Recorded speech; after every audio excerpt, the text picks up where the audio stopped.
Thank you for listening to this series. I hope it was educational, I hope it was motivational, and I hope it taught you everything you needed to know to make and stick to a budget. To be successful with your money, I think you need two things. I think you need to have a vision for your money that isn't defined by the banks telling you to spend more, put it on this credit card. I think you have to have a vision for actually handling your money and building wealth. And I think you need to be able to apply these principles specifically to your life. And that's the hiccup. So people a lot of times will run across Financial Peace University or maybe a blog with me or read one of Dave's books or something, and they'll go, that is just great. I mean, this information is wonderful. I wish I had it 30 years ago or something, but they really can't implement it in their life. Okay. So that's why I made this budgeting series, is because I believe that all of these financial professionals out here will tell you to go home and make a budget.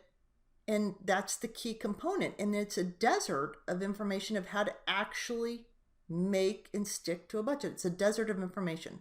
There's nothing there. And if you think about it, you have to wonder, when you go to a financial professional, and that's a broad category, what is their motivation? Okay. Even the accountants that I work with don't really want you to pay off your mortgage because their goal is to minimize your tax liability. So having the write-off on interest is, a plus for them. They're going to tell you to stick with it, or a lease, okay? Because that helps them with the tax end of it. That doesn't help you. A lease is not helping you. Paying interest on your mortgage isn't helping you. Getting completely debt-free helps you. And not that the CPA is a bad person. They're just trying to do their job effectively, and that helps them do it more effectively, okay? The bankruptcy attorney, of course, he's going to help you get rid of the debt, and he can say, well, I'm going to bring you a benefit here. You're going to erase this debt. But do you really have post-bankruptcy strategies in place? Do you know how to make sure you never do this again? The financial planner is going to sell you products. They just want to know, all right, let me see what your living expenses are so I can make sure I'm saving as much as possible, because they're going to make more money if you invest more money. So everybody has a different motivation here, and none of them are bad. I'm not suggesting that they have bad motivations. I'm suggesting that you kind of need that quarterback or that family doctor who can send you out to the specialty, who calls the shots and knows, that there's just nothing but your best interest at heart. Okay? You don't want to go directly to the cardiologist. You want to go to the family care doctor first to make sure everything's okay, and then you call on the specialist when you need them. So that's what separates me from all the other financial people out there. I have no motivation other than bringing sanity and stability to your life, okay? And I believe it all starts with the budget, and I believe that I have perfected the art of teaching people how to make and stick to a budget. Now, you're going to get out of it what you put into it. I can't guarantee your success, but I can guarantee you that for less than $400, you're going to get financial peace in 3 months of coaching sessions. So, keep in mind, this is extremely, extremely affordable, and it could make the difference of 3, 4, 5, 6 figures in your retirement down the road. So, when to call in a coach? I mean, don't spend money on me if you got it, all right? If this worked, that's the best. But if you need a little extra help, and here are some circumstances when a coach might be appropriate. You can't make and stick to the budget. It's not happening.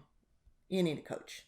You're having money arguments with your spouse. If you're still fighting over money or how much to put in certain categories, but you have a coachable marriage, if you referred to my marriage and money, then a coach will definitely help. If you are entering a new phase of your life, if you are recently graduating from college, I'm working with so many recent college grads. I love it. They're getting their financial house in order at 23 years of age. I mean, these people are going to be so well off when they retire. It's astonishing. That's a great one. Newlyweds. You want to make sure you're not both spending the same dollar. You don't know how to set up money. You don't want to go to your folks for that. I mean, which set of parents are you going to go to, right? So you need a neutral third party that can say, you learned one way of handling money. You learned one way of handling money. We're going to do it a new way. Okay? A coach can do that. Another time a coach is helpful is when you are facing life events that are going to dramatically impact your income. What comes to mind with this is a new baby. Can I live off of one income? Can we make it off of that?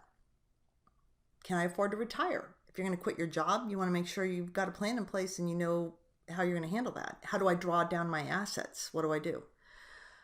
If you think you're going to lose your job, that's another important one, because that seems kind of counterintuitive to pay somebody when you're afraid of not having any money. But let me tell you, a little bit of money investment on a plan is probably the wisest money you can spend. Okay? You're going to save a whole lot more by preparing for a crisis up front and knowing what you're going to do if in fact that does come to fruition. That's a great time for a coach. Another time when coaching is very helpful is if you have extremely volatile income. And by that, I'm thinking of a real estate agent. It's feast or famine. They get paid, they get a huge month, and they get nothing for 3 or 4 months. So I actually did not cover variable and irregular income that specifically to that magnitude during this video series. And that is a real specific niche of people that need coaching. And that's kind of hard to do in a general overall series. It's something that's better to do personalized, one-on-one, specific to your situation. I actually have had a lot of success with real estate agents, I got to tell you. That's one thing I've done is we've helped smooth out those extreme months and make sure that the money stays there so that they can live month to month until the next one comes in. So coaching in that circumstance is always worth the money. I mean, I have almost 100% success there. It's definitely worth the money. Another time coaching is effective is if you're moving from one baby step to another. Like sometimes my clients will come to me, we'll make a plan, we'll set some action steps, and they're off to the races. And then I don't hear from them for a year or maybe 15 months or something like that. And then they come in and go, okay, we're debt free, we've got our emergency fund in place, and now we want to, kind of get to the wealth building stage. What do we do next? And they just do a check-in, or sometimes they do an annual check-in. But it usually involves moving from one baby step to the next and just making sure that their financial house is in order and that they set new goals and action steps, and then they're gone. So that's another time where it's appropriate for coaching. Another time when it's appropriate for coaching is accountability. Some people, they just need to have that appointment on the calendar. Small business owners, particularly, we might meet monthly, sometimes quarterly, to just check in, have that done to make sure that their financials are getting the attention they deserve, that they're making progress, they're meeting their goals, and they're moving forward in their plan. I've talked about when it's appropriate to see a financial coach. The other one is, when is it not appropriate? One, the most common times the inquiries I get from people when I really can't help them is they have an income problem and I can't solve their income. Like, I can't solve your problem if you don't have a job. If I could manufacture income, boy, none of us would have worries, right?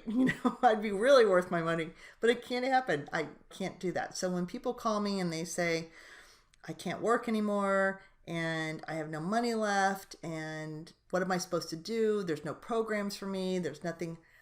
I'm not the right professional at this point. Okay. Also, sometimes people come to us thinking that they're going to get a counselor, if you will, like a marriage counselor, but in the money arena. And sometimes a marriage counselor is appropriate professional at that point, okay?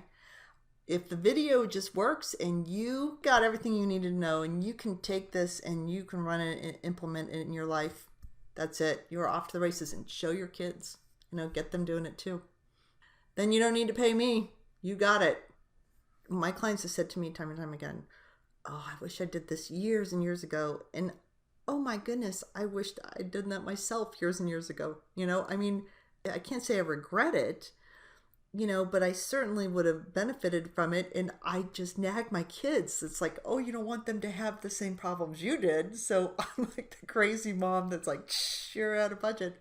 So I do hope that this has served you well and that it does change your life, because I know doing it has changed mine. So I hope it changes yours.